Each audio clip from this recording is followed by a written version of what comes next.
योगीराम सूरत कुमार, योगीराम सूरत कुमार, योगीराम सूरत कुमार, ஜெய குரு ராயா. பக்தர்கள் அனைவருக்கும் பணிவான வணக்கம்.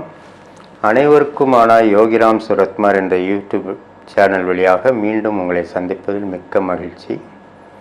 இன்றைக்கி நம்ம சாமி யோகிராம் சுரத்குமாரோட 1977 சன்னதி தெரு வீட்டில் கிடைச்ச ஒரு ருசியான அனுபவத்தை உங்களோட ஷேர் பண்ணிக்கலான்னு இருக்கேன்.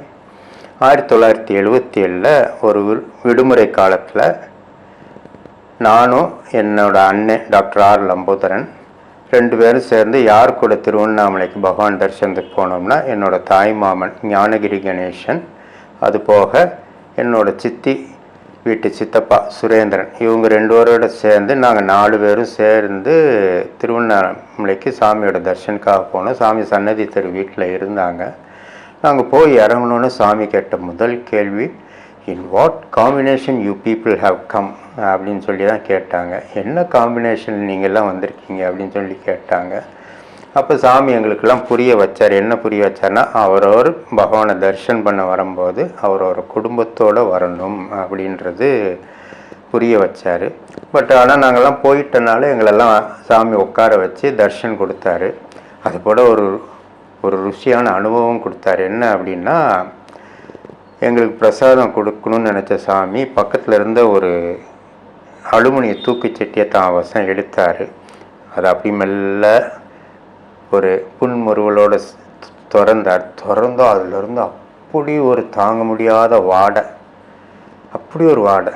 அதில் என்னதான் இருந்துச்சுன்னு தெரியல. சாமி அப்படியே உள்ளேருந்து ஒரு எடுக்கிறார். பார்த்தா அது உளுந்த வடை.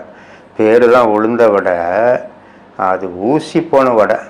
அது எவ்வளோ நாள் அதுக்குள்ளே அப்படி கடந்துச்சோ, நிறைய வடை அதுக்குள்ளே இருக்கும் போல இருக்குது. அது மாதிரி அப்படி ஒரு வாடை.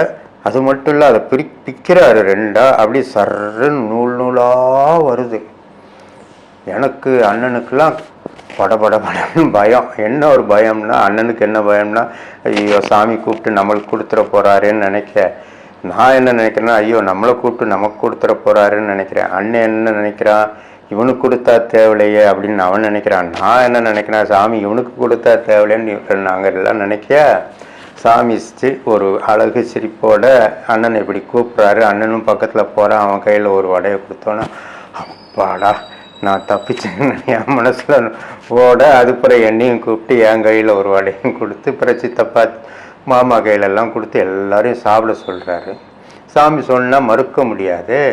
ஆனால் சாமி சொன்னோன்னு அதை ஊசி போன அந்த உளுந்த வடை சாப்பிட்டா அப்படி ஒரு ருசி. அதில் ஆச்சரியமாக இருந்துச்சு. இது எப்படி ஒரு ஊசி போனோட அப்படி ஒரு வாடையோடு இருக்குது, இது இப்படி ருசியாக இருக்கும்னு அப்படின்னு யோசித்து பார்த்தா, அது ஊசி போன வடையாக இருந்தால் கூட அது சாமி கையிலேருந்து பிரசாதமாக வந்தனால அது ஊசி போன வடை அப்படி ஒரு ருசியான வடை மாறிச்சுன்றது எங்களுக்கெல்லாம் புரிஞ்சுது.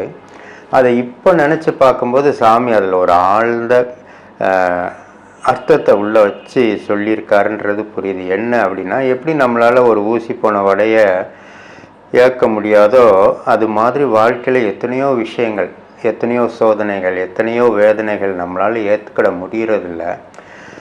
ஆனால் அந்த சோதனைகளையும் வேதனைகளையும் நாம் இது சாமி நமக்கு கொடுத்த பிரசாதம் நம்ம நினைக்கும் போது, சாமி நம்ம கூட இருந்து எப்படி அந்த ஊசி போன வடையை ருசியான வடையாக மாற்றினோரோ, அது மாதிரி நம்ம கூட இருந்து நம்மளோட சோதனைகளையும் வேதனைகளையும் நமக்கு ஒரு சாதனையாகவே சாமி மாற்றி தருவார்ன்றதை உணர்த்துற மாதிரி அந்த அனுபவம் அமைஞ்சது. இந்த ஒரு ருசியான அனுபவத்தை உங்களோட ஷேர் பண்ணிக்கணும்னு நினச்சேன். ஜெய் யோகிராம் சுரத்குமார்.